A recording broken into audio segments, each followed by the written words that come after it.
It's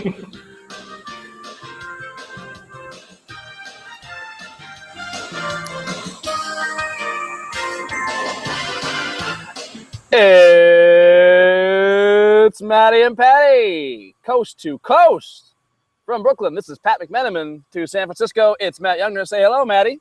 Hey, Patty. How you doing, buddy? Hey, I am pretty good. Getting me fired up with that winning montage music. The winning montage music. That's literally what I searched for when I looked online for it. I was like, Major League montage music, and it had that whole sequence ready for me. So good. Welcome to the Cleveland Sports Hour with Matty and Patty. By way of introduction, we are two long-suffering Cleveland sports fans who spend far too much time watching, reading, and thinking about the Cavs, the Browns, and the Tribe. We are self-aware but unapologetic homers, so if you like the informed, intelligent Cleveland fans' perspective on all things Cavs, Browns, and Indians, you've come to the right place. Now, in case you haven't been paying attention, and judging by the attendance, you haven't, the Indians have managed to win a few here and there and are threatening to climb out of the cellar. So just when we think it's time to stop paying attention, Matty, mere weeks after we did our last pre-mortem, the Tribe have roared back to life, ripping off a 6-game win streak, winning 16 out of 26, climbing from last to third in the Central, and standing 4 games under 500, and 6 games behind the final wildcard spot with 28 games to go. It's not ideal, but I believe I did say as long as the Indians are within 5 games of 500, they're worth paying attention to. Yeah, that was your quote. That's my quote, and I stand by that. And, 6 games out of the wildcard spot's a bit much with 28 games to go. But that whole point was, if you're within 5 games of 500 going into the last month of the season, any shit can happen. You can go off on a crazy streak, and if you make it to the playoffs, all bets are off. So, I don't know. We'll start this off tonight, talking with the surprising Tribe. And we'll determine whether it's time for the Cleveland diaspora to pony up and buy the last month of MLB TV. Then we're going to tackle our big Brown season preview and try not to cry too much. It's going to be hard. It's going to be really hard. Finally, just to perk ourselves up, we'll round up the latest Cavs news or lack thereof. We're looking at you, TT. So, Matty, let's get back to the Tribe. I'm delighted and surprised and that we actually get to start the podcast out for the Tribe. That they're that relevant that we can talk about them. It's fun. It's unfortunate when we were planning this, Pat. We thought they might be a little more relevant. Mm-hmm. We got ourselves super excited in the first win in the Blue Jays series, and it's been they've lost 3 or 4 since then. Yeah, it kind of takes the air out of our sails here. Yeah, a little bit. I mean, come on, Tribe. We got programming to do here. We can't just change it on the last minute when you guys blow it. Really jamming us up. This has been their story for the last few years, though. Honestly, right? Is that they are very close to relevance or winning, and usually it's a series against the Tigers where they're winning the first game and their closer du jour blows it in excruciating fashion, and then they blow the whole series and they're right back out of it. I feel like that's happened almost every year for the last few years. It's a frustrating experience. This team is not bad, man. No, I mean that's the nice thing about the team that we have. I was leaving this towards the end, but I mean, we have 4+ starters, right? All of which have stuff to be dominant if it clicks, right? We certainly saw it out of Salazar, although I didn't see it last night. But I mean, over the last 2 months, he's been unhittable. Yeah. Obviously, Kluber's won a Cy Young. Carrasco at times is unhittable. Bauer is, he's either going to be crushed or he's going to be unhittable. So he doesn't have his command under control yet. He's walking way too many people. Yeah, and I feel like, there's always a chance. He's got enough stuff that if he figures it out, he'll be amazing. If not, he's a pretty decent 4-starter to have. Yes. So those 4+ starters, we have a solid bullpen, not an amazing one, but it's solid. We have a great 1-2-3 hitter. Our 1-2-3 hitters are really good, and they're good fielders too. They're not minuses in the field. And they're locked up through at least 2018, most of them through 2020, including the pitchers. Yep. The only guy who's not through 2020 is Brantley. That's a great foundation to build from. Yeah, I'm happy with it. I'm happy they're good players. In the minors are going to come in and fill needs in the outfield. It looks like Brad Zimmer and Clint Frazier. Maybe as soon as second half of next year, we'll start to see those guys. Santana's sort of petered out as the slugging first baseman we hoped he was going to be. Yeah, he's been a disappointment, but He's still walking a lot, which is good, but his power numbers just have never materialized. And they would make up for the strikeouts and the lower batting average if he could just crush a few. For sure. If he was hitting 30 homers this year instead of 14 or whatever he said, 15, that would make a big difference. That he never turned the corner is one of the things that's hurt them this year. The start, honestly, Yan Gomes getting hurt for 2 months or whatever he was out for was pretty rough. I think for us from a lineup perspective, and also I think it hurt our pitchers too. He's a good defensive catcher. He's a good pitch framer. Yeah, and he calls a good game too. Especially. Yeah. That didn't go our way. Honestly, starting the season with Chisenhall and Ramirez at short and third, or third and short respectively. Yeah. Our defense was terrible since Lindor's come in. Our defense is, I think, it's third in the American League by a couple measures. Saved. Lindor, can we stop for a second? Just talk about how awesome. Yeah, let's get excited about Francisco Lindor. How you can't watch him without getting excited. The way how excited he gets after a big play just gets me so freaking pumped up. The way he runs, how hard he plays. Routine base hits up the middle are now like, I think you might get that. Or those things I'm like, ooh, this is gonna be at best. He's gonna knock it down. I'm just so used to the last 6 years of non-Vizquel shortstops, and his range is incredible. His ability to get up and throw people out, his arm is incredible. I mean, he's fantastic in the infield, and on top of that, I didn't realize how good a hitter he is. Yeah, his bat has come along much faster than I thought it would. I thought it would take him a little while, but he is. I mean, Francona was getting criticized for starting him off in the 2-hole. Mm-hmm. He was being hammered. Look, come on, let him ease him in. That's a little ridiculous. It's asking too much of him, and he's done nothing but deliver right in the spot that we need. No, he's been great there. He's fantastic. And then, the funny thing is, he's actually hitting better in the major leagues than he was in the minor leagues this year. Yep. That's crazy. When does that happen? Yeah.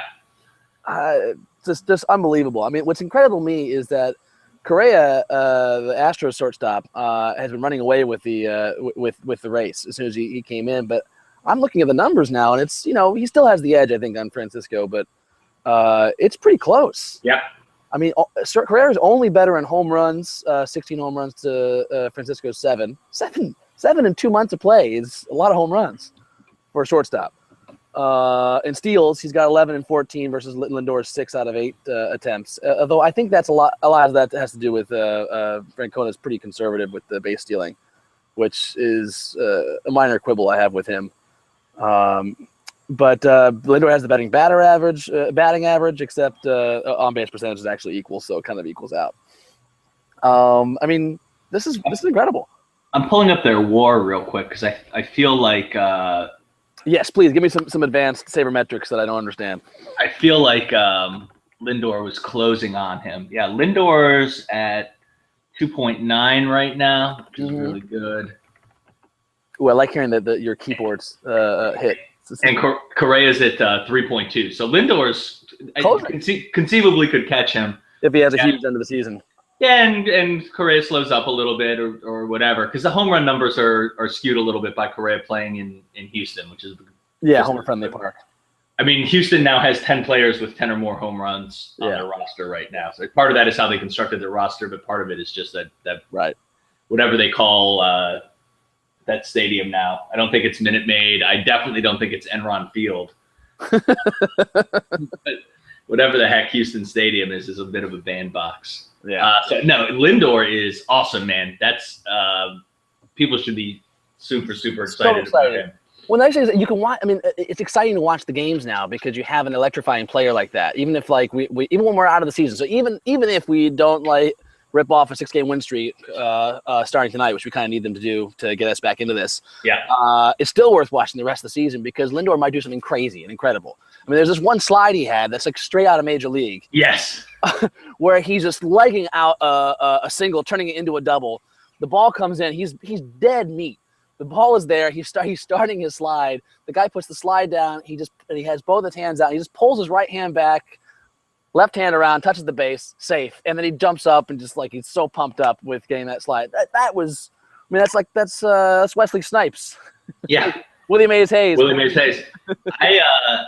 I feel bad because I think I've said this. I said it before the season. I was really hot on the Tribe, and they have disappointed a bit from that. And I feel like I'm a Tribe optimist. This is a fun team, man. It's worth watching just to get excited for next year. I feel absolutely like this last month. Absolutely. And like I said, hey, it's not over yet. We'll see. I mean, look, the odds are very long against us pulling off something special. But I'm telling you, I'm going to call it right now. This is Patty is endorsing I'm putting a buy. Is that what Jim Cramer does on those market shows? Yes. The buy. I'm saying I'm rating MLB.TV on the monthly rate for the last month of the season. I'm rating it a buy right now. Go see it. Go watch some games. Get the Tribe up. Give them some good mojo here for the last month of the season. You know, we kind of did it before with that crazy run 2 years ago? Was it 3 years ago? When they made the playoffs and they won the last 10 games of the year to get in. Yeah. Yeah, I mean, that was we had a really easy schedule, and we were not behind the standings as much. But like crazy things have happened. Yeah. But Matt, before we move on, let's be clear. Do not blame yourself for the Tribe disappointing. You know exactly who we have to blame. That's true. There's a couple prime suspects, aren't there? Starting with Sports Illustrated. Yeah, that was trouble as soon as it happened. I was so pissed. Everyone's like, "Well, you know, it's the regional edition," and I believe I said at the time, you know, because there was 4 different covers, right? There was regional covers, so it wasn't just the Indians on every cover. I was like, well, you know what this is going to do? This is going to mean that we do not make the playoffs, but it doesn't mean we're going to be the last in the American League. The last time they did this to us, right? Right. We're not going to bomb that terribly. We're going to have a decent season, but we're not going to make the playoffs because 1/4 of the Sports Illustrated curse is still enough to keep us out of the playoffs. That's enough spank. Second, we blame our friend Scooter, as we blame him in all things Cleveland sports. A lot of things right now. He's really done some bad stuff. God, he's blowing it. He's just blowing it. Thank God for his daughter and his wife, because otherwise, I think we'd have written him off. Yeah, there's not much good going on, you know. No. So anyway, Scooter basically said that there's no such thing as the Sports Illustrated curse, which frankly turned it from a 1/4 curse to a 2/4 curse. Otherwise, that was a half curse. Yeah. So I can do the math. Thank you, Matt.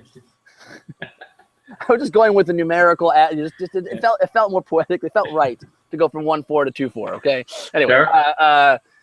He just endorsed the curse by saying there's no such thing as curses, and then of course, thanks, Scott. Mm-hmm. Let me make sure they have. Oh, lastly, are there any good nicknames for Francisco Lindor? I don't know if my Tribe Twitter is not as developed as my Cavs Twitter, so I haven't seen any good nicknames going yet. Have you heard any good ones? I mean, the Cisco Kid is kind of like pretty lame. Yeah, I don't like that one. I have not heard anything great so far, and I don't have any great suggestions at this moment. No. It seems, I feel like I want to play off his last name more than his first name, but I agree, because Francisco is a much more common name. Lindor, I haven't heard anywhere else. Yeah, so I'll just call him Lindor. He's just so good that I just don't mind calling him by his name. It sounds so much like indoor that I was trying to play around with that for a little while, and just nothing's happened. I keep it brewing. If the Indians give us a reason to keep talking about them in our next podcast, let's see if we can host something a little better. Yes. Actually, before we move on, we have one. Let's you had this great theory on Lonnie Chisenhall as Alex Gordon. Yeah, I was texting you about that, right? Yeah, you were. This it still seems like a stretch to me, but you got to walk me through the stats, because I am not as as I said, baseball's my third sport that I'm into, and I follow it the least of the three. So I don't look at the stats as much. Tell me, like, what's the comparison? Where are you getting this from? Where are you coming from? So I'll give you the broad. It's a very broad strokes comparison, but Alex Gordon was a highly touted third base prospect. He was for the Royals. He was going to be the next George Brett. He was a local guy. I think he went to Nebraska for college. They got him. He was going to be their next big thing. Came up and just flamed out at third base. Couldn't stick in the majors. Went back to the minors. Retooled himself as an outfielder. Came back up as a extremely good defensive left fielder whose bat was decent. Not what you'd consider like when the PED era left fielder of a slugger who's got to hit between 35 and 40 home runs to be out there. More of a Moneyball left fielder kind of thing? A little more of a Moneyball left fielder, but a solid hitter still, lots of doubles, decent on base, etc. And was he was banged up this year. He missed a bunch of time, but for the last few years before that, one of the top players in the league. Easily, inclusive of everything, especially his fielding, which is really good. So Chisenhall, not as highly touted a prospect, but he was a first-round pick of ours, certainly. Flamed out at third base, given multiple opportunities, went back, retooled himself as an outfielder, came back, had an outstanding hitting month in August, and was named by the Sweet Spot blog on ESPN. They're sort of just their generic sort of all things baseball blog, as the defensive player of the month in August for all of Major League Baseball. Damn. Which is pretty crazy. And the defensive numbers they said, I think it was 8 runs saved, which is a big number for a month. Seems like he's gotten, I mean, I think when he was sent down and Ursula was called up, it was sort of like, all right, this might be it for Chisenhall. I don't know that he has a future with this team. Mm-hmm. Certainly feels like he does right now. Now, the comparison breakdown, I think, comes, our good friend and Scott Fuller favorite, Terry Pluto, wrote about this yesterday. Huh. They're really platooning him. They're playing him against righties. Right. And that's why better. Which is fine. So it feels a little less like an everyday player. I don't think he's going to be as good as Alex Gordon is. That would be asking a lot, quite frankly. Mm-hmm. But as a solid platoon guy, late inning defensive replacement, even, which is crazy to think about. I think he's there. That feels like a solid piece, and Francona has demonstrated that he can handle a platoon out there pretty well. So him combined with, I don't know, Rayburn, Jerry Sands, I don't think is a real part of our future, but whatever they pick up off the scrap heap this summer, or guys that are coming up in the minors, I think all of a sudden it feels like Chisenhall has a real part to play on this team. And nice to have some good defenses in this environment where runs are even more difficult to come by. Somehow defenses become even more important. And so between Lindor, Gomes, and a little Chisenhall there, I feel like we've got something good going. Urshela's good at third. Brantley's a decent left fielder, depending on what numbers you look at. I'm sold. Anyway, it's a little bright spot. Chisenhall's Alex Gordon. Chisenhall's Alex Gordon. That's awesome. No need to look any further. Investigate more deeply. Although I was thinking, like, I like the idea of just having a hand against right-handed hitters, or right-handed pitchers, excuse me, and platooning with somebody else. That's a pretty cheap way to get the quality at bats. And who knows? Maybe eventually he figures out left-handed pitching. I feel like we used to do that with Jim Thome in his first couple of years in the league. We'd try and sit him when it was a big left-handed pitcher. When the left-handed starter, we would sit him for the first couple of years, and then eventually he kind of figured out left-handed pitching. And, I mean, never as well as he figured out right-handed pitching, but but he was playable. Yeah, exactly. So another nice little piece of hope at the end of the season. Yeah. Well, we can do. The Tribe may have earned a big post-mortem discussion if when the season's all said and done. So we may revisit this and talk about what options they have in the offseason. Yes. What prospects to keep an eye on and all that stuff. It's nice that we're keeping an eye on them, and that there's something fun to keep an eye on them. Yes. All right, so let's move on. Before we move on to our big Cleveland Browns season preview, there's a couple of big items in NFL news that I feel like we should address. We addressed it last time we talked. Deflategate has taken an annoying turn, except for my fantasy football squad, since I made a nice trade right the day before this news broke. Thieving Skyler. We'll talk about that in another podcast. But I was very happy, yes, that this is salvaged what's left of my fantasy squad. Is this going to hold up, Pat?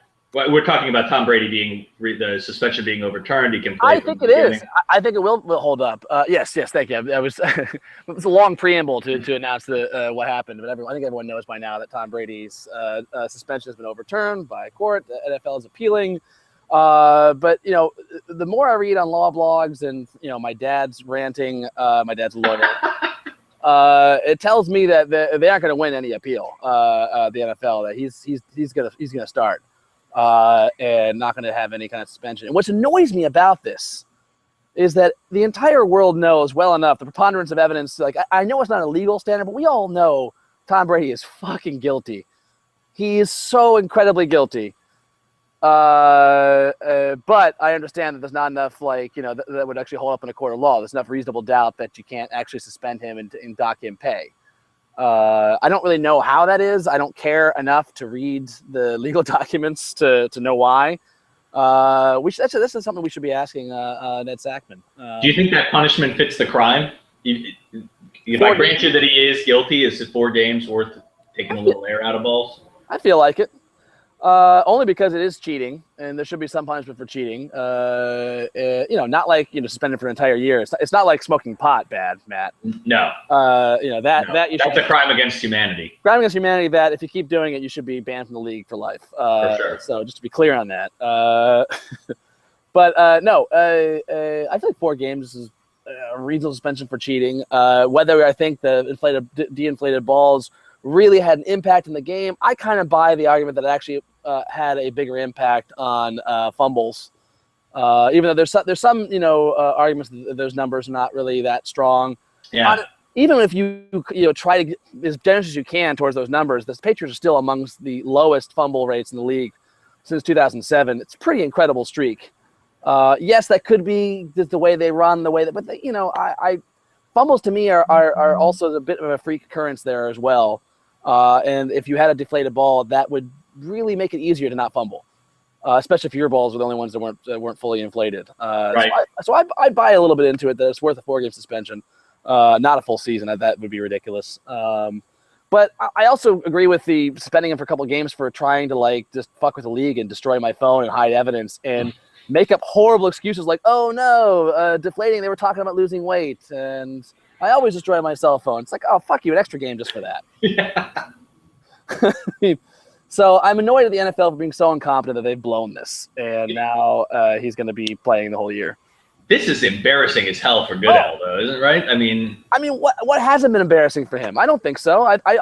This is one place where I think the sports guy is right about this. Doesn't matter what he does. He's fine. It was incredibly embarrassing with Ray Rice. It was incredibly embarrassing with AP. It's incredibly embarrassing. All these things, and he somehow walks away scot-free. He's like, I don't know. What's a good comparison? Being There comes to mind. That Peter comedy. Yeah, that's good. That's a good one. Which might be over some people's heads. It's a classic film of a guy who's actually not quite what he's low IQ, right? He's and he just or Forrest Gump. It's a little Forrest Gump. Forrest Gump would be the modern equivalent of that story. If somebody who just happens to be in the right place at the right time, except that no one really realizes that Peter Sellers is not that intelligent. He eventually becomes like the leader of the free world, I think, or something like that. Anyway, that is Roger Goodell right there. He's just being there. He's that character, and I think he's going to keep moving on scot-free because the money keeps rolling in. Did you see that? Who's the guy who actually did something horrible? Greg Hardy. Who's like the highlight was like Hardy eyes Brady ruling. Or something I was like, oh god, now they're letting. Oof. Yeesh. I mean, that's a guy who really should. I mean, he's a criminal. Mm-hmm. Mm-hmm. No, he should. He's no. That kind of stuff deserves much bigger suspensions.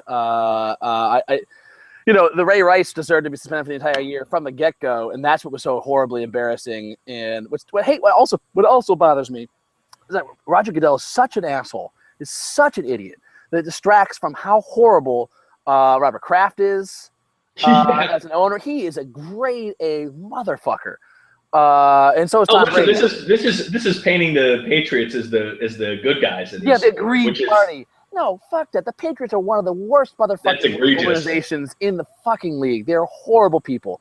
Second only to the Ravens organization, who again got they kind of Roger Goodell deflected from a lot of the bad press that they deserved for how they handled the Ray Rice situation. Oh yeah, they knew everything from the get-go. Yep. And they intentionally tweeted out, "Hey, Janae Rice, can you just talk about your role in this horrible incident, like the role you played in getting punched in the face by your husband, like the role you played in deserving blame for this." They tweeted that shit out and they didn't take it down until the video came out of him punching her in the face. It just awful organization. Nothing happened to them. Nothing. I can't remember what happened actually with Ray Rice's lawsuit against them. I don't think anything's come of it yet. That was pretty egregious. Maybe it's still going on. I mean, those are horrible organizations, and it makes me hate Roger Goodell more for distracting from the attention that they deserve. And not just distracting, making them look like the good guys. Ooh. Well, Patriots, yes, good guys. The Ravens, they don't look like good guys in this, but they just don't. People just don't think about them. They just think about how horrible Goodell is. Yeah, it's awful. Another topic before we move on to the Browns is what's happened to RG3. He's on the verge of being cut. I mean, he will be traded except for his huge contract. Most teams don't want to trade assets for a $16 million cap hold, or they don't have the cap space to take him. Pat, do you wish we dealt all those draft picks for him? I was going to say, one thing I will say, one little piece of optimism going into our Browns preview. We coined internally amongst our group of friends the Sackman principle from our first fan, Ned Sackman, and only guest so far, live guest so far. The Sackman principle was coined by Ned in assessing back when we missed out on this deal, when the Redskins outbid us for the second pick in the draft and being able to get RG3. He said, look, if he played for the Browns, he would be horrible. Basically, he described essentially this career arc for RG3. Yeah. Right? If he gone to the Browns. But now that he's going to the Redskins, he's going to be great and have an amazing career. And the first year that seemed to bear out. And actually, now it hasn't worked out that way. Yeah. So something's telling me something in the universe is changing, tipping. Like that the Sackman principle has been proven wrong for RG3. I mean, partially wrong. The first season was pretty great for him, but I'm starting to think something positive's coming up with RG3 now that for the Browns. It's a horrible thing to say. RG3's career bottomed out so that luck could change for the Browns. That's basically what I'm trying to argue here. Perhaps the Redskins are slowly sucking some of our stink over their way. Yeah, maybe. You know, they have an owner that's ready to take the mantle from Art Modell. Oh, for sure. As being the most monstrous, horrible, indefensibly bad owner in NFL history. By the way, one person who likes to defend Art Modell all the time. You know who that is, right? Aside from Brent Fuller, the other guy, Scooter. Scooter likes to do so to draw a parallel to how horrible LeBron James is. He does this all the time, and it's just indefensible and embarrassing on his part. I don't know what's wrong with him. I don't know, but I'm gonna keep. I'm probably gonna keep ripping on him at some point every podcast until he renounces his anti-Cavs fandom. Yes, that's a good principle. But Matt, before we move on to the Big Browns preview, should we lay a claim to RG3 if he gets cut? Your brother certainly thinks so. My brother wants us to make a claim on Ray Rice too. Yeah, let's not have that be the standard by which we judge moves. Yeah, I agree. We gotta. No, I don't think.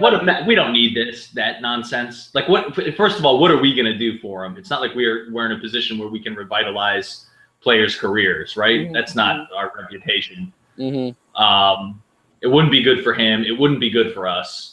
Nope, and we'd be basically distract from a situation that's already messy.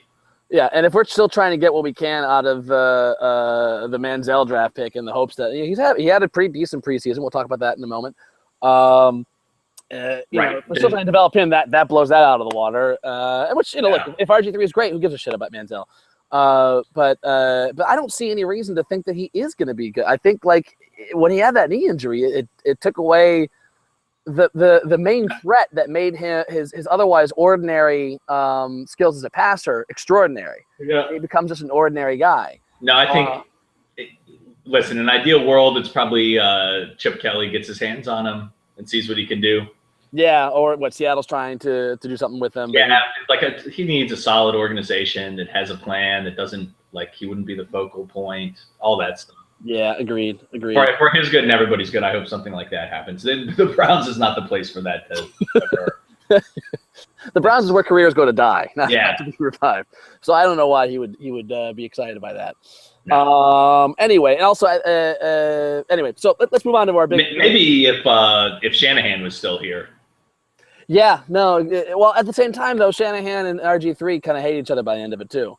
I guess that's true. You're right. They burned out on each other as well. And that's the other thing is that you forget that RG3 has also been shooting himself in the foot, where he blamed his teammates for how bad he was playing last year publicly. I mean, he's kind of toxic now after being like this amazing force. It's a fantastic article to read. Monday Morning Quarterback, Peter King has a piece on what happened to RG3. It's a great piece worth reading. Just so you forget how, he was hugely. He was like the next big phenom. He was changing the league. The best players in the world came to watch him play and see him. It was a madhouse that first year in Washington. And to see how far he's fallen is just it's tragic. Yeah. All right, so Matty, let's move on to our big Cleveland Browns preview, and start by saying let's start with the final roster pick, which just came through. We just had the final roster's been set, although obviously there's gonna be a lot of changes with who we pick up in waivers, just like last year.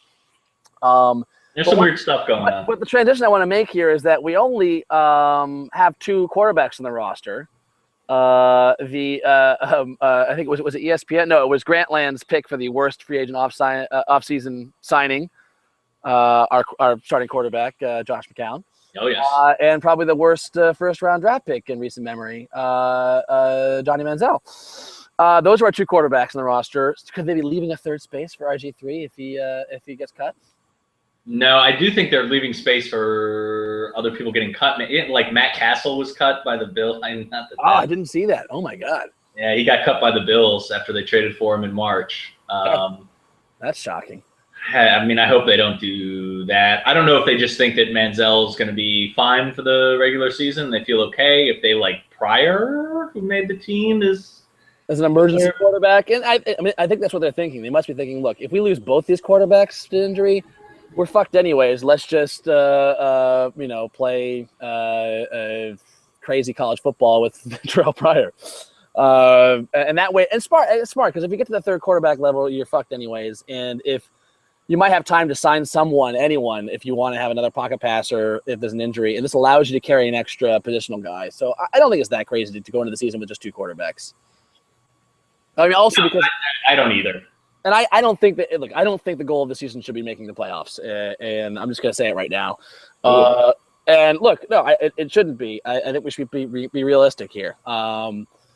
Look, people can say like, "What the fuck? Why would you do that?" It's like because we don't have a quarterback. I mean, look, if one of these guys comes through, meaning if Manziel comes through and demands playing time, great. But we're not there yet.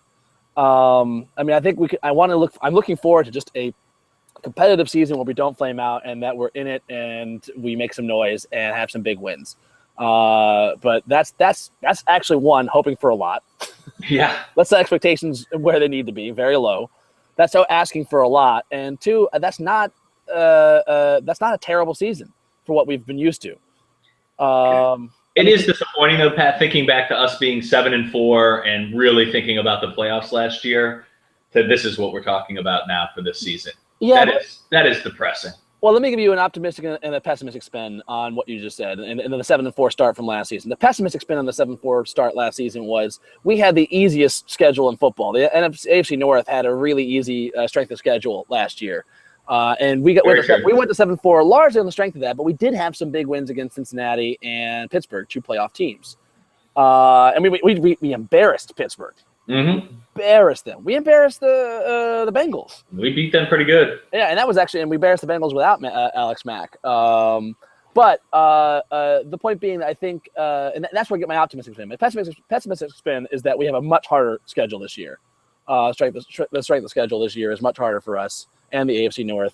However, we can hang with the AFC North. We showed last year with pretty much the same roster. We talked about this last time about the Browns. We tried to talk ourselves into them. We can beat the teams in the AFC North. If we find a way to win 4 out of those 6 games, that gets us in a pretty good position for the division championship. Like our path to the playoffs is not the wild card. Our path to the playoffs is the division championship. I agree with you there. And that's why I think it's a really long shot for us to have a chance at the playoffs. But you never know. I mean, the AFC North teams are strong, but I don't think any of them are that strong. I agree with you there. I mean, the Steelers are kind of a paper tiger in the sense that they have a lot of great fantasy players, right? But their defense is not that dominant. They don't, Troy Polamalu is gone, and they haven't really re-upped their defense to the point where it's the force that used to be reckoned with. Likewise, the Ravens are vulnerable on defense. The Bengals are pretty good on defense, but they aren't. Again, these aren't world beaters on defense, and none of them have a world beating offense. I mean, look, neither do we. But that's the point: is that these guys are all beatable, and I think some people think the Steelers' offense might be extraordinary this year. Yeah, we'll see. I'm not that impressed by their offensive line, even though they have great running numbers. Like best wide receiver and best running back in the league doesn't do anything for you. Those are pretty good, but Antonio Brown also destroys Joe Hayden, so that always worries me. Oh, yeah. He's Joe Hayden's kryptonite. They don't. Big Ben still gets sacked a lot, and the reason why I think they have a vertical passing game is just on strength of his ability to stand up.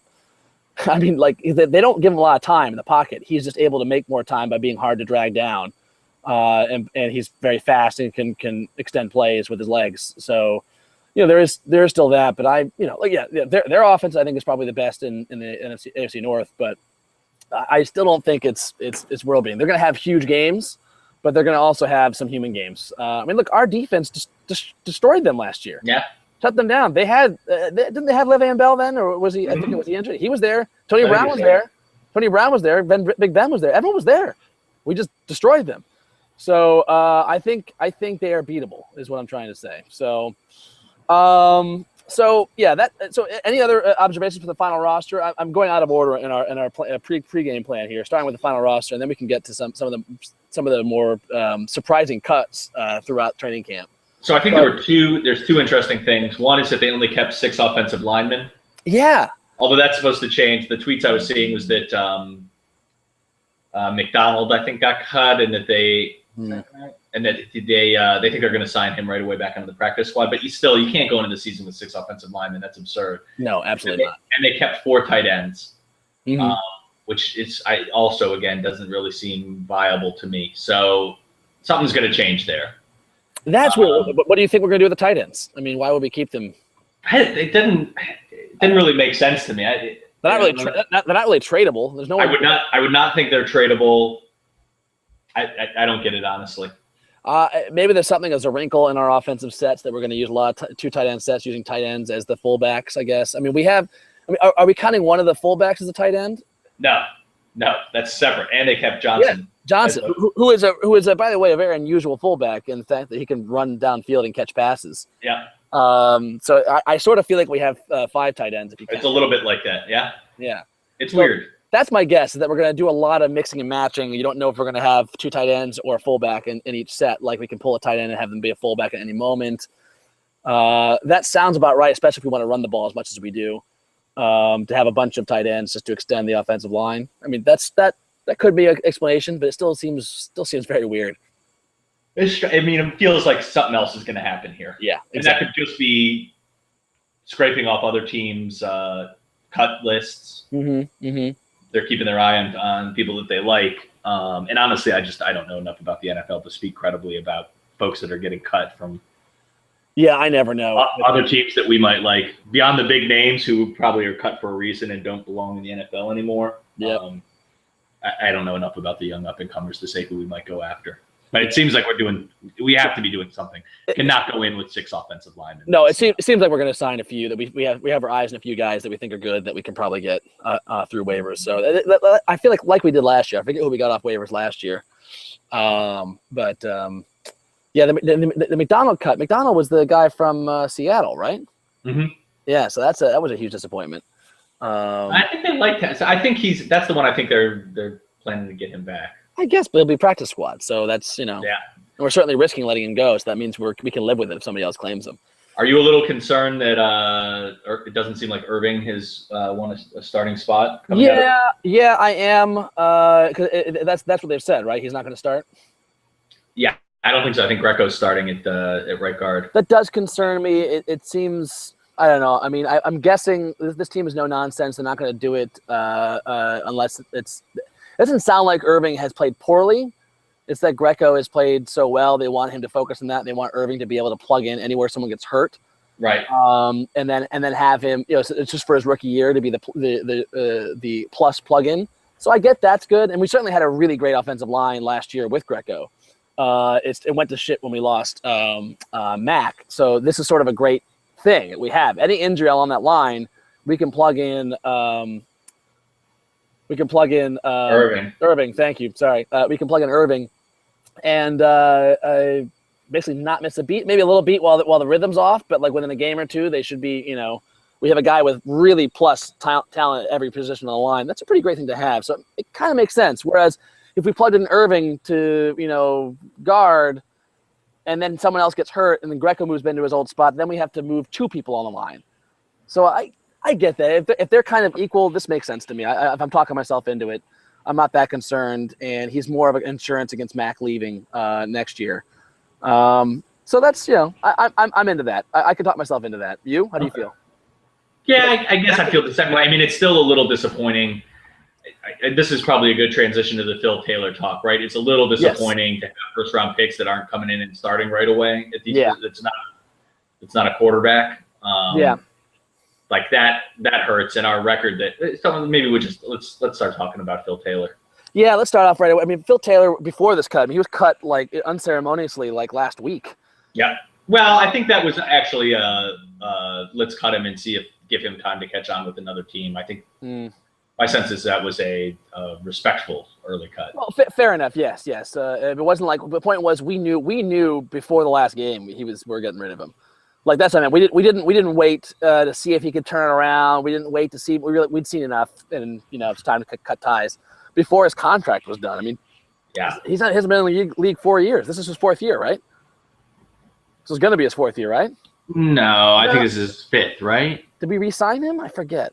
He was picked in 11. Yeah, you're right. This would have been 11, 12, 13, 14. Yeah, this would have been his 5th. So, I mean, to me, the first thing about Taylor this says is this is a big admission time for me. Let's do it, Patty. I have been a big defender, as my friends know.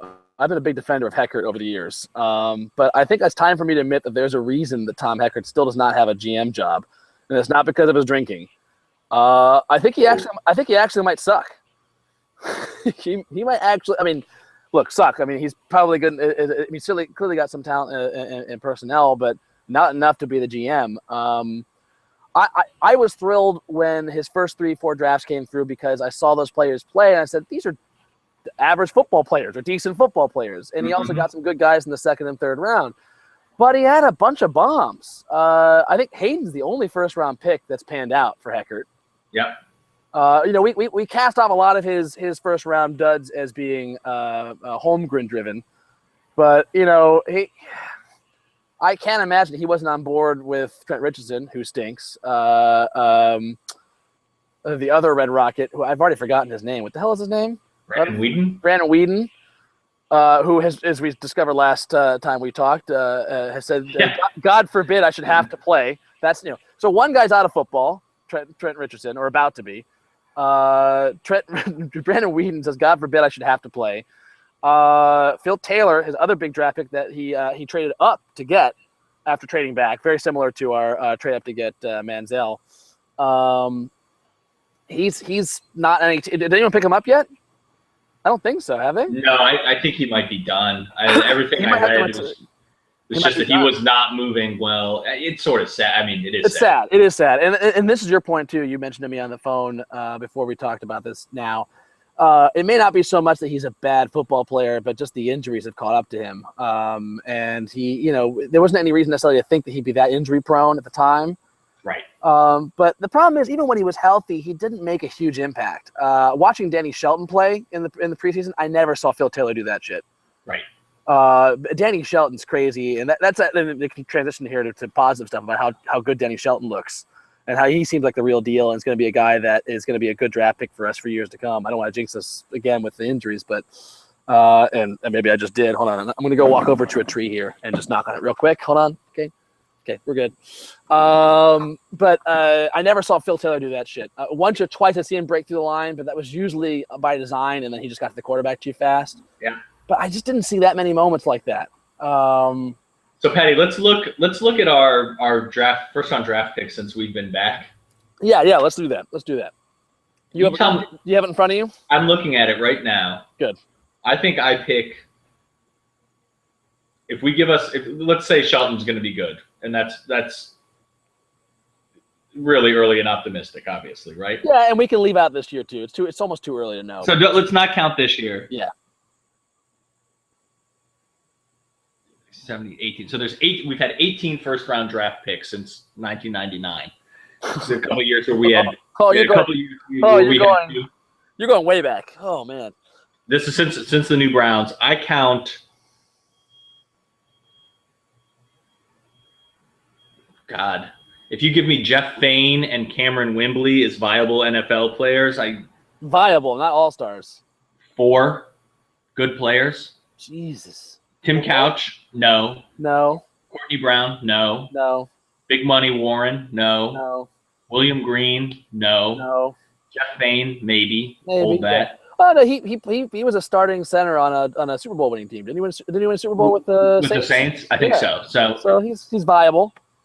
Kellen Winslow. Injuries kind of killed his career, but so let's count him. Didn't he make a Pro Bowl? Yeah, probably. I think he did. So let's count that. All right, fine. If that's your standard, does Braylon Edwards make it? Ah, fuck. Yeah. Yeah, no, that was a fluke year. But Kellen Winslow earned it. Kellen Winslow was good before he got injured, right? But yeah. Before the motorcycle accident? Before the motorcycle accident. Maybe.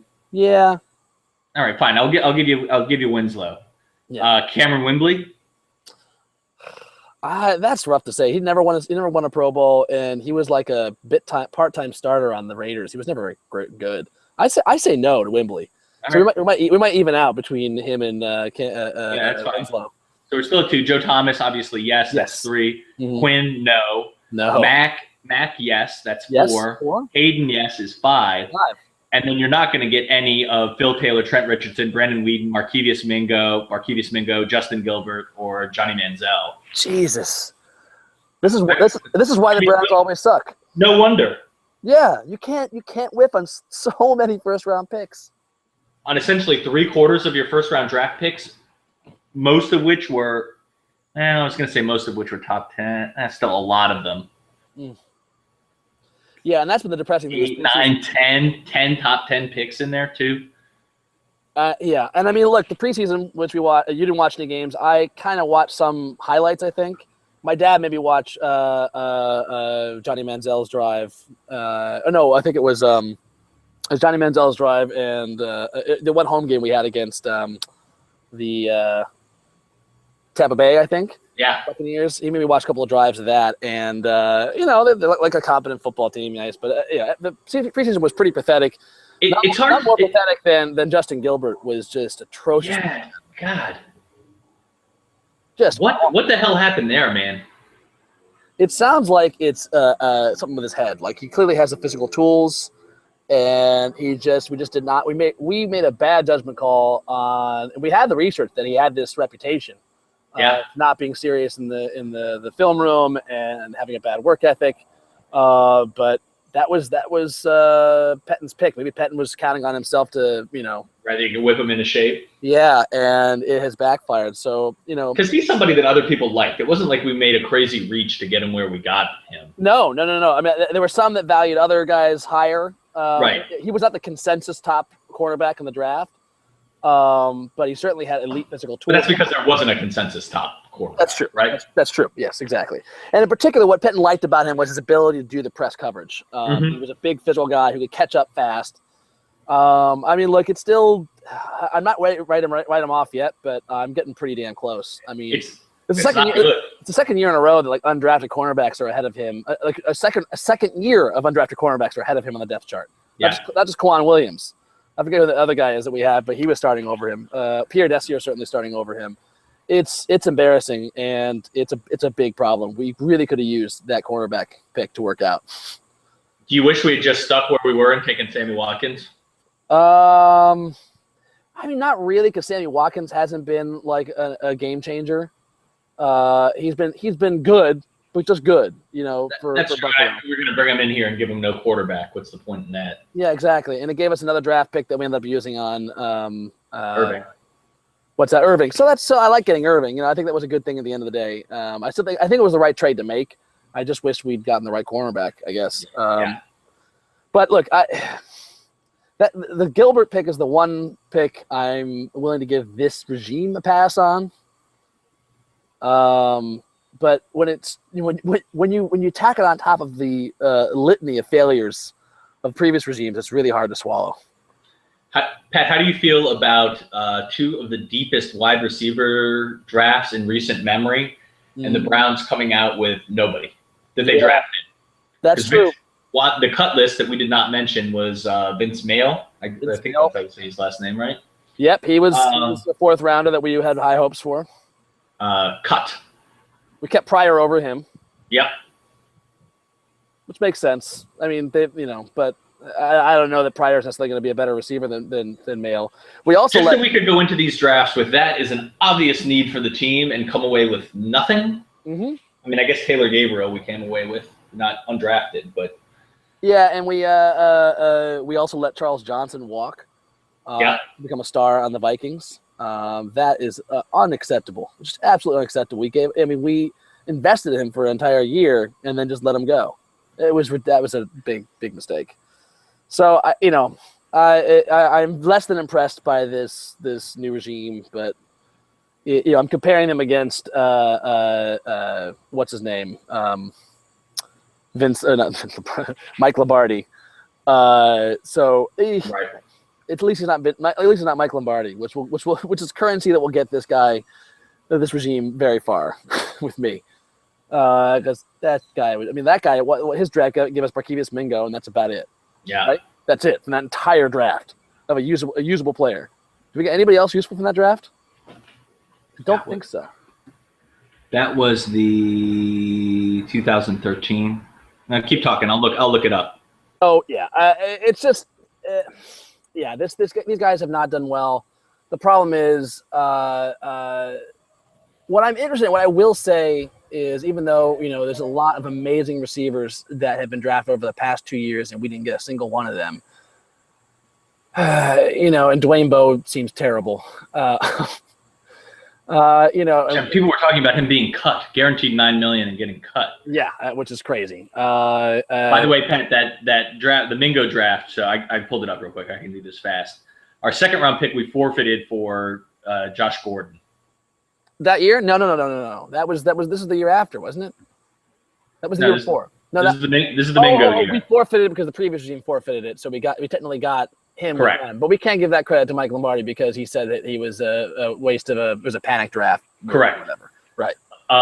Third round, Leon McFadden, the cornerback from San Diego State. Oh, is he in the NFL anymore? I don't believe so. Not this roster. Then we traded we didn't have any picks that year. Sixth round, Jamoris Slaughter, a safety from Notre Dame. Nothing. Seventh round, this one counts, Patty. Armonte Bryant. Oh, yeah, okay. So we got Armonte Bryant. Yep. And after that, Garrett Gilkey, a guard who is not on the team, and that's it. So that was our awesome Mike Lombardi. Jesus Christ, that's terrible. The genius. He's so smart. He doesn't have time to talk and explain himself to us peons. Wow, that's bad. He's just the worst. So Pat, do you feel like you learned anything from? I said this. You just said it a minute ago. I didn't watch any of the preseason games. Part of that is just because they're not easy to get out here. Yep. Part of it was just like, who cares, man? Most of their starters were hurt or held out for almost all the games. Even our dress rehearsal, I feel like we had. Did Joe Thomas even play in our dress rehearsal? I think he did. But I feel like we were missing other guys. Certainly on the defensive side, I feel like we were missing a few. For sure. I don't know that Hayden played at all. Should we be disturbed that it seems like they can neither run the ball nor stop the run with whatever's out there? I'm worried about that? I'm a little worried about that, but I'm also thinking that they were so vanilla in their sets that, and we didn't have our full assortment of guys there. I'm gonna try. Duke Johnson got hurt in the first second series. But then Crow didn't do much with it. I don't know. I'm concerned, but I'm not super worried yet. I mean, look again because I'm expecting so little from them. But yeah, if we can't run the ball, this is going to be a historically bad season because we can't do anything else. Our ability to do anything on offense begins and ends with the run. Now teams can load up and try and stop the run, but we have to make them do that. If they can stop that without putting 8 men in the box, then we're screwed. But if they're putting 8 men in the box to stop the run, that's fine. This team should be able to do something with that, and we'll have to see. So we should not take too much from the preseason. We should be pessimistic for other reasons. I don't think we should take too much about what the team's ability for the preseason. It's not great. It doesn't give us a lot of room for error that our backups can't crush. Right. Or that we can't lose a few players and keep running all cylinders. It's great when you when the team knows exactly what you're doing, you still run it down their throat. That's when you're a really damn good team. We're obviously not that team yet, so I don't think we should be that surprised. But the real thing you can take, I think, from the preseason is individual play. And the things I'll take away from the preseason are Johnny Manziel did not look terrible. He actually looked like a NFL quarterback. Maybe not a starter, not a difference maker, but a guy who can actually do something decent next time he gets the chance. Not like the totally overmatched toddler who wandered into a game that was 2 ages above his bracket. Yes.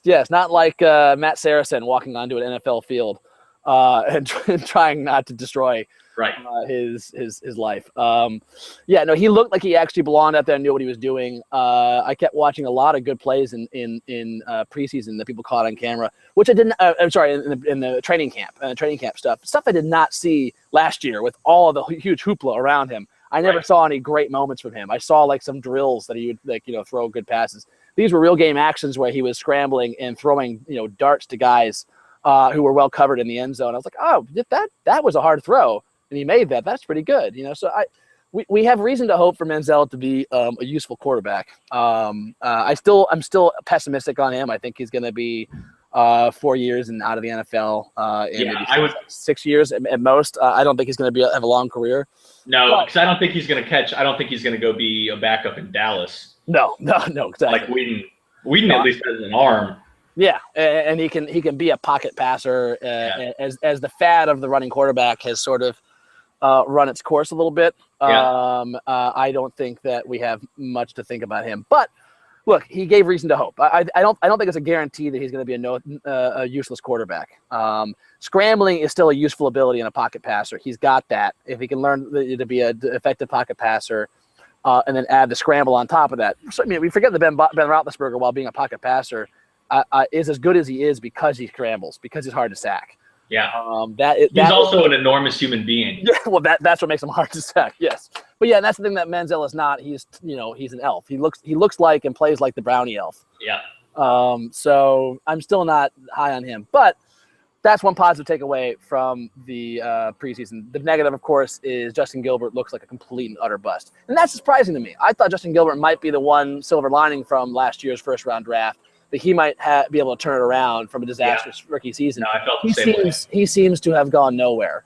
Maybe his attitude is better, but then his the way he acts about his one preseason game where he started against about to be cut RG3. Oh, what did he say? He was flawless? Is that the word he used to describe it?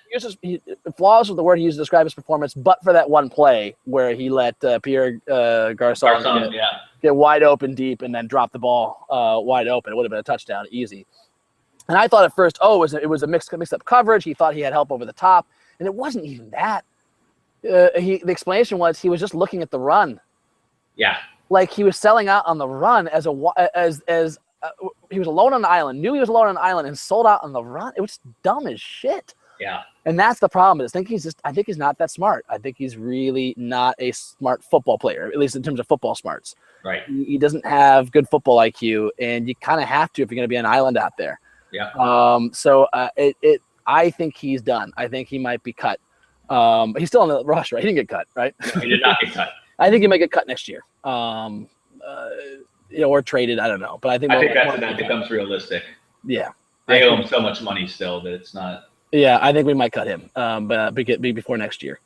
I know we've been trying to put him on special teams play, but again, not football smart. He makes too many mistakes. Yeah. You don't have to be that smart to be a kick returner, and that's why he really wants to be a kick returner, because it gives him, a value of the team. But, we don't want to give him anything. So I think it might be also time this year to give him a chance at kicking return. I think he has been returning some kicks, hasn't he? Yeah. I think they will let him do that too. I mean, they got to start thinking about extracting value out of him any way they can. Exactly. So that's the downside of the preseason. Otherwise, you don't learn a whole lot. We did see Duke Johnson get the start in Game 3, so that tells us that they want to start Duke Johnson. But honestly, I think they're just not happy with the attitude of Crow and West. And this is their screw you guys. This guy's going to start now. I don't think Duke Johnson is an ideal starting running back. No, he seems more like a change of pace guy, right? And that's clearly what we drafted him for. We wanted him to be the third down back. so that these guys can be our bell cows. I think Crow will be the starter all year. Obviously, that's why I spent too much in our own personal fantasy draft for him. Talk about that later. I think he's going to be a starter all year, and I think this offensive line is going to be really good, and we'll actually have a lot of good running stats by the end of the year. So that's that. I feel like you don't learn anything much from that either. And I think we learned that Josh McCown's going to be what we thought he is. He's going to have some good games where he manages and throws some touchdowns, but he's going to be very underwhelming. He's going to get hit a lot, and I think we'll see Johnny Manziel at some point due to injury. Before a lot, because he's old. I mean, he can't take hits like he used to. He's our age, Pat. He's 36. Yeah, he's 36. He is our age. There's no way he's going to last 4 games before getting. I mean, like even if our offensive line is great with the pass, I mean, we gave up a lot of hits in that game against Tampa Bay. So that's concerning that our offensive line, which started, couldn't protect him. They actually had a few decent runs, I think, in that game before some of the starters started to sit out. But I think we don't have to worry too much. I think they're going to be good. I think he's going to get hurt after 4 games, and we'll see Manziel the rest of the year. Everyone's worried about why aren't we starting Manziel? Because our team sucks. Let's not worry too much about who's starting a quarterback when our team is terrible. Yeah. So do you have a final record prediction for? I was going to say, do you want to go? I got the schedule pulled up. Do you want to just go through it real quick? Yeah, let's go through it. I think we're going to start. Let me pull the schedule too. I think we're going to start well. Our easiest part of the schedule is the beginning. So let's pretty see easy. Yeah. Browns versus Jets, the season opener in New York, not Cleveland. Are you going? Are you going, Patty? Probably not. Oops. No, awesome. Thank you, autoplay. Well, I can't look at the schedule because it autoplays an ad for me. That's awesome. Oh. I'll take it New York for you. I'm probably not going to go, but I may try. We'll see. It's too close to some podcasters may know I'm about to have a second son on September 16th. Hopefully. Oh yeah, you can't go to that game. That's not marital capital I'm willing to spend. I absolve you, Pat. You don't have to go to that game. Yeah. So I mean, normally I'd be excited to go. I might even convince Becca to go. In fact, honestly, any other time she might be excited to go too. It's just this is too close to childbirth. It's just we're just gonna. Don't go. I'll go farther. Don't go to the game, Pat. Yeah, thank you. It's Geno Smithless New York Jets. Mm-hmm. Jets ain't any great shakes, Pat. No, they have a great defensive line, but a lot of it's rookies. And we have a good offensive line, so I think they might be able to cancel each other out. Good test for us early. That'll be a sign of something, right? I mean, I expect us to lose just because they're the Browns, but that's a winnable game for sure. For sure, winnable, right? Okay, so let's count it as a win. Okay, week 2, home against Tennessee. Another winnable game. Let's say 2-0. All right, let's be optimistic here. Yeah, let's be optimistic.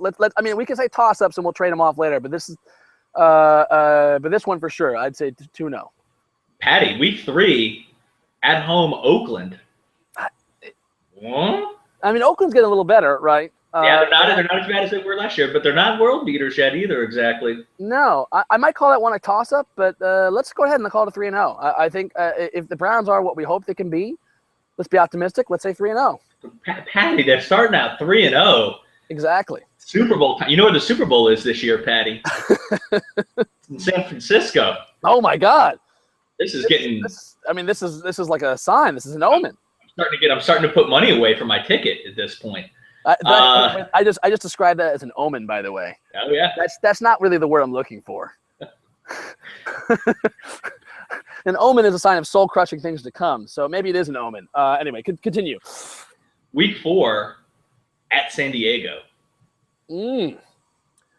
I might call that a toss-up, but I can't remember because I don't know what to expect out of San Diego. I don't either. They could be anything as far as they could be really good. They could be really bad. Like I never know from year to year what they're going to do. So let's call that a toss-up. Which probably means loss, but anyway, so that's a toss-up. But that's the point. When we get another toss-up, we'll sort it out. Like that'll be one. Let's call it an L for now, right? The next toss-up we'll count it a win. All right, so that's 3-1. That's 3-1. Next week at Baltimore.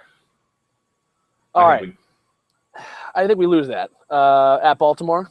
Yeah, at Baltimore. Yeah, let's call that an L. Okay. So that's 3-2. Week after that, at home against Denver. Let's call that an L. I mean, Denver. Look, who knows with Peyton what he's got left in the tank. Yeah, that's not. They're better than us, right? They're better than us. We should lose that game. Could we win that game? Sure, we could win that game, but we're going to count that as a loss. So now we started out 3-0, and we're down. Now we're back to 3-3. Yeah. Things are feeling more normal now. Yes, I feel regular. It feels very Cleveland. This is why, by the way, I have season tickets, and we sell most of our games. We only go to a couple each year.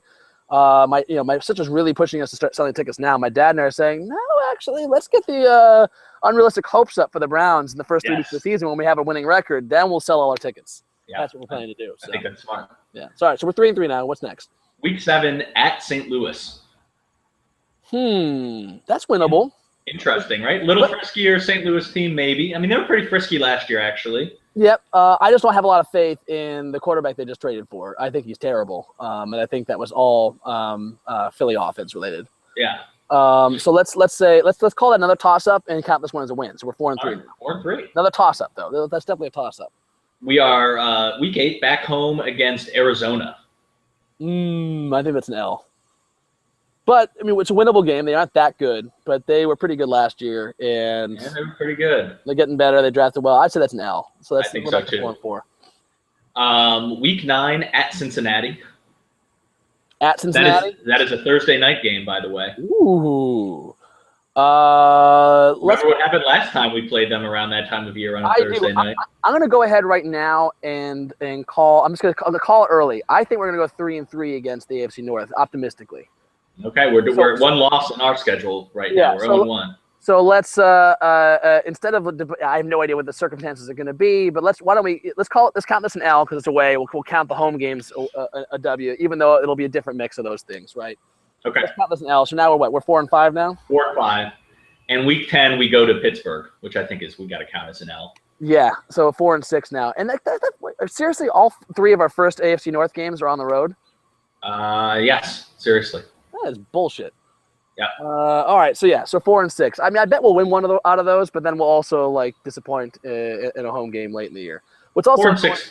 4-6 wouldn't shock me at that point. It would not shock me at all. What's annoying to me also is that we're going to be terrible at the end of the year, probably, right? Well, get ready. Get ready for what's coming. All right. So we're 4-6. 4-6. Week 11 is our bye, so we're licking our wounds. We're 4-6. Maybe we're feeling okay-ish. Some good, some bad. Come back week 12, home versus Baltimore. All right, let's cut that as a win. Which is Patty Monday night game. Ooh, that's you never know. I mean, Tim Couch had that awesome Monday night game where we destroyed the Steelers. That was a pretty fun game. So let's count that as a W. 5. Monday night, week off, a lot of time to prepare. Yep, I see that. I see a 5-6 there. Okay. Week 13, home against Cincinnati. We're getting a revenge now. Yeah. 6-6. 6-6. Everything's there's possibilities. Can we run the string out? Yeah. Let's see what the end is like. Week 14, home against a suddenly beleaguered San Francisco 49ers franchise. Yeah, that's a toss-up, right? I think we could win that one. I think the Niners are going to be horrible. They're going to be horrible this year, you think? They're going to be really bad. What else did they lose besides Crabtree? He was like, meh. Everything. I know they lost their punter. We traded for him. He's awesome. Frank Gore, done. True, but they got Carlos Hyde. I think Carlos Hyde is at least not a drop off from Gore because Gore is aging. What's his face? Their lineman retired. Patrick Willis. That's right. Their other good player had Alton Smith had the DWI and was released. Oof. Yeah, they're really. I'm out here, buddy. They're really rough. People have basically written them off for this year. So. You've got me. 7-6. Let's call it 7-6.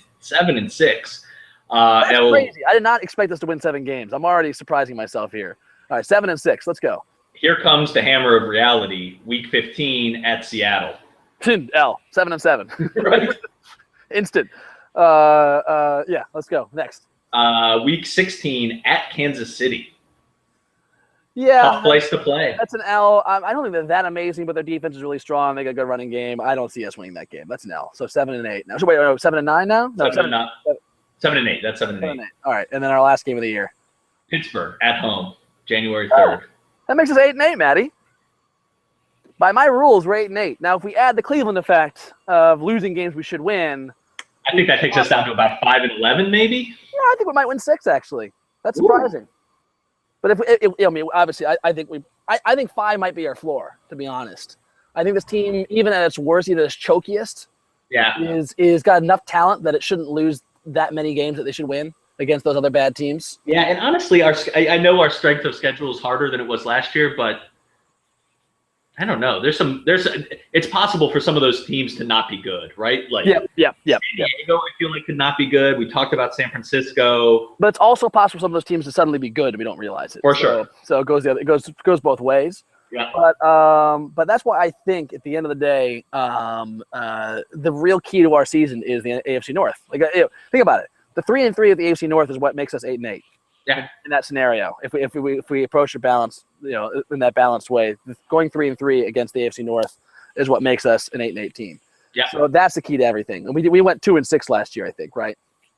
We lost both to Baltimore. We won one against Pittsburgh and one against Cincinnati. 2-4. 2-4. I'm sorry, 2-4. Math, hey. I know. Not my strength. All right, so you're gonna go 6-10. I'm gonna go. I'm gonna go 6-10. I'm gonna go 5-11. Okay. But it seems like whatever happens, those first 3 games of the season are a pretty important bellwether for us. At New York, home to Tennessee and Oakland. I think we need to be 2-1 at a minimum coming out of there to feel good at all. If we somehow lose all those games, God help us. This is a sub-4 win season. Right. All 3 of those games. Yeah, absolutely. All right, so we'll know right off the bat. That's fun. Not so bad. That's encouraging. Oh, before we go, listeners, if you haven't already, you have to look up the Grantland article on Joe Thomas. Oh yeah, great article. It's inspired me to my next Browns jersey. When I buy the new look Browns jerseys, I might get a Thomas jersey. I think you should. He's just so awesome. He's just such a great guy. Like I like to get guys that I like cornerbacks or wide receivers. Guys that I could conceivably, if I was not be a stretch. Not made of glass, play the position. Do you know what I mean? Like just terms of, within the realm of imagination. There's no way I play offensive lineman, but I have the size and skill set to be able to play cornerback or wide receiver. You have the skill set? Yeah, I played ultimate frisbee. I was really good. Oh, boy. I was a great defender, and I caught everything that came my way. I have really good hands. The problem with me is I'm made of glass. Oh. And I'm actually deceptively fast. I think I can beat anyone of our high school friends in a foot race. You said this before, and maybe that's true. I don't know if you understand how meaningless that is. Well, but this is also taking into account that I'm 36 and haven't been exercising or been athletic for 6 years either.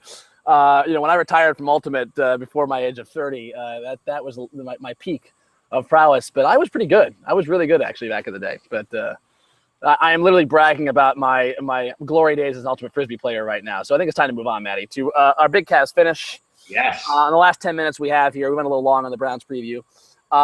So, Matty, Cavs, not a lot of news since we last talked. However, there are some big pieces of news.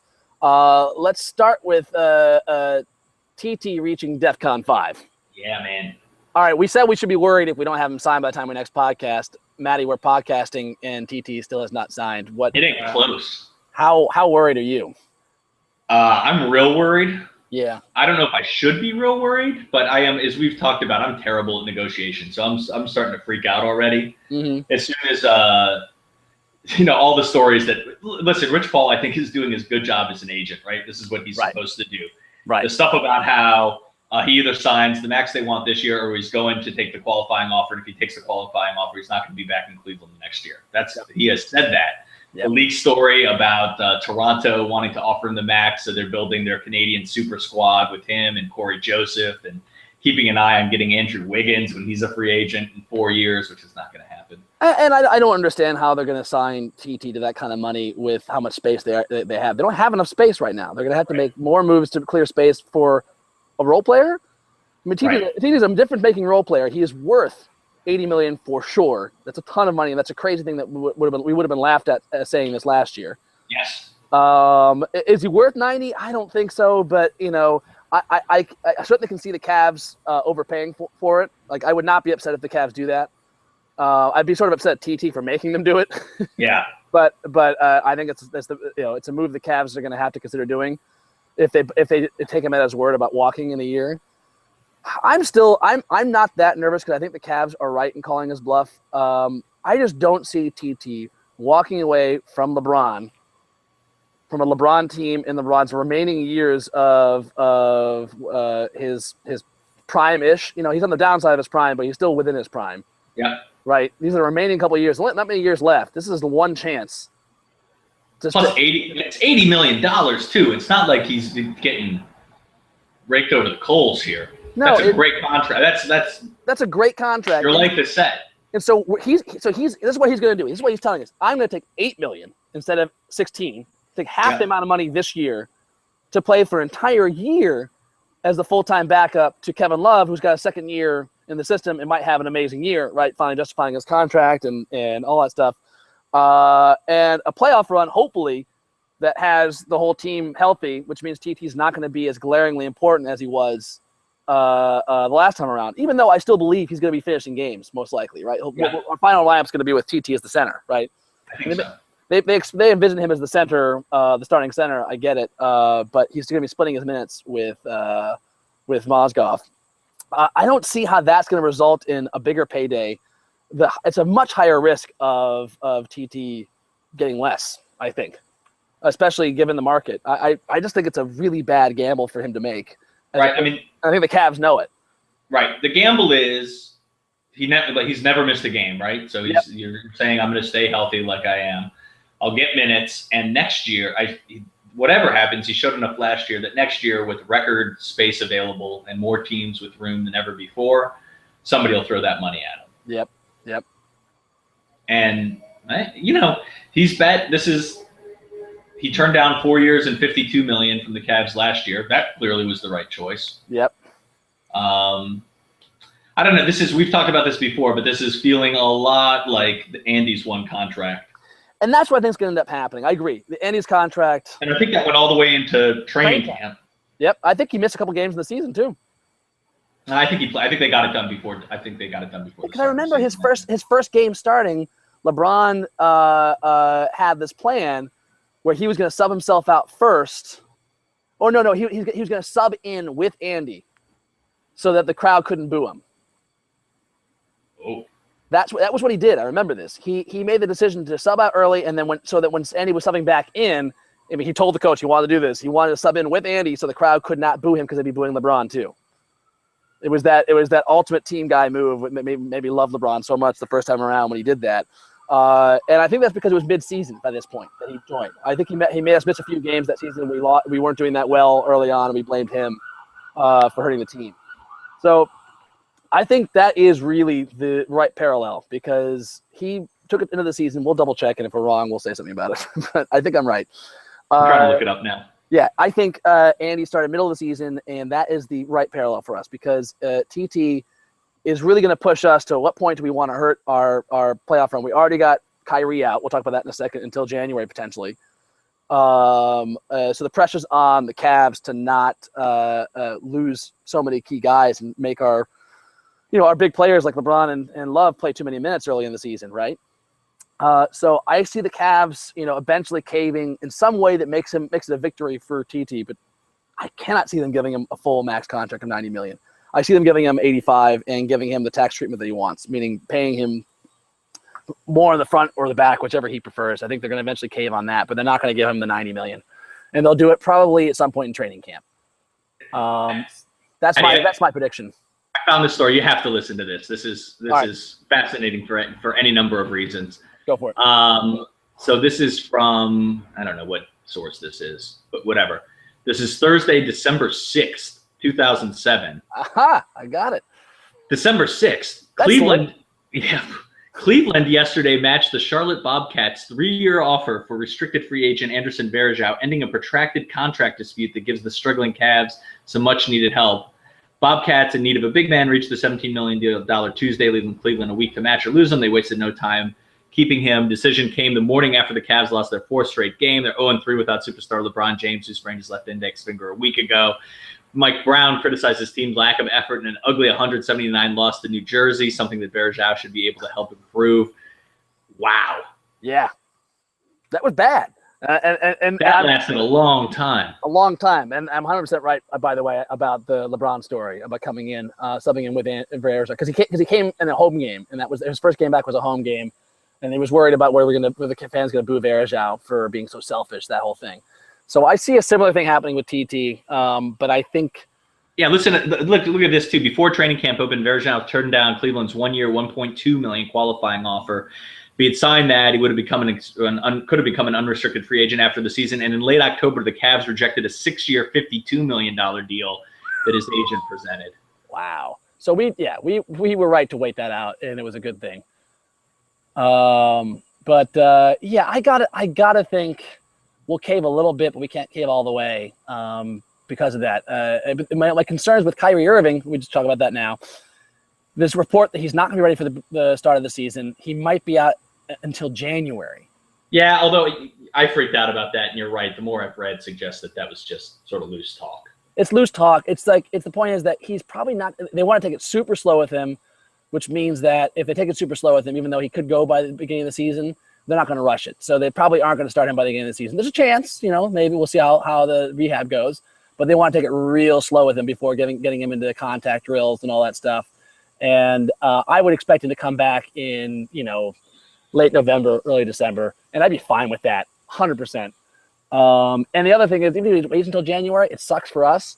But I am happy with resting Kyrie as much as possible. Yeah. Likewise, all the guys. I mean, the concern comes in with TT also being out because he hasn't signed a contract yet, right? Right. So that's the big concern. Is that we're going to feel pressure to get more quality players out there so we aren't running LeBron and Love into the ground. Yeah. But I like the idea of not playing these guys tons of minutes early in the season and just having a 50-55 win season. I don't care for the top seed. I think we just need to be solid all year and have our guys healthy and ready to go. I think I agree with that too. Last year showed us that pretty definitively. And from a depth perspective, I'm happy to have traded Kendrick Perkins, Sean Marion, and Brennan Haywood for Sasha Khan, Mo Williams, and Richard Jefferson. Yeah, absolutely. And Sasha Khan also helps us with the center. If we need to have two centers early, for sure, we need to play some games without TT. We can do it. We'll be okay. We won't have the X guy like TT who can guard guys in the perimeter. That's what makes him so valuable. But we'll be okay. I don't think we're going to dig ourselves too big of a hole while we wait him out.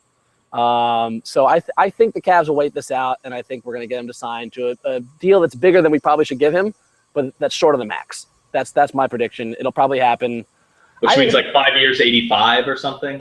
Yeah, maybe 87, or whatever, just right. A little bit more, just to give him closer, something in between. I think we'll end up doing something like that.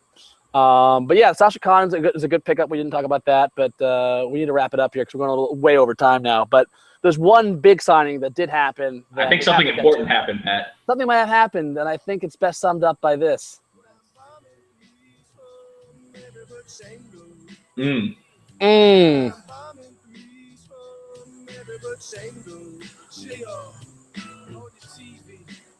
Relevant.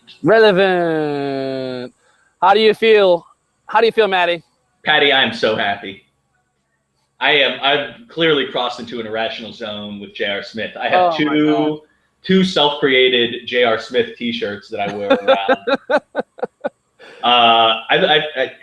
This is maybe the most unlikely turn of events in my basketball fandom life, is that I am just in love with J.R. Smith and so happy that he's back on the team. It makes no sense. And that song, I feel like, is a healthy percentage of it. I was telling you earlier, that legitimately is easily in my top 100 favorite songs of all time. Easily. All time. So good. So right. I'm so happy he's back. I'm so happy we're paying him less. I'm so happy we got him for 2 years. It's perfect. Yeah. It's absolutely perfect. I am happy with him for 2 years. The third year is scary because of that salary cap jiu-jitsu situation. It's good that we don't have to have him on the roster at that point if he's not as valuable to us then. This is great. This is fantastic. It makes me so happy. And then also, again, we have a pretty deep team. We have a pretty deep roster that can probably survive Kyrie and TT being out for the first couple of months of the season if we have to.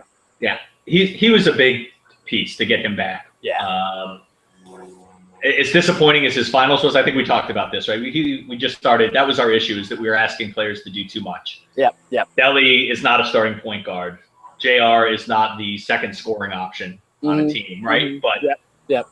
To be the guy off the bench that's hitting threes, that's bombing threes from every which angle, yes. So enigmatic and handsome. Yeah. Oh, I'm thrilled that he's back. I'm thrilled. It'll be making it more fun. I'm thrilled for 2 more seasons of watching JR come to the arena on his funky duck. Yeah. Oh, so great. All right, Matty, we should wrap it up there. We went a little extra bonus in this hour. A good hour and 15, hour and 20. I think we're hitting. Nice. You probably have a pregnant wife and a child to attend to. Probably too, have that to get back to. So that does it for the Cleveland Sports Hour this time. We'll be back next week podcasting in the throes of the exquisite familiar misery of another Browns Sunday with a loss. I know we predicted a win this Sunday. We know that's not next week. We know it's not going to happen. We know it's going to be soul-crushing and aggravating, like an old friend that always shows up asking for money. Yes. You know it's coming. But we'll do a special a Rosh Hashanah podcast the Monday after the game, so it's fresh in our minds. And we'll try as best we can throughout the regular season to podcast even the evening of. Yeah, I think it'll be evening of. It'll probably be the easiest for us. Easiest thing to pull off, but I can't always promise we can do that because I will have now an infant as well as a 4-year-old. So that's going to complicate things. That might jam us a bit, but we'll try to keep to a weekly schedule and take it from there. So, Matty, until next time, this is Matty and Patty saying.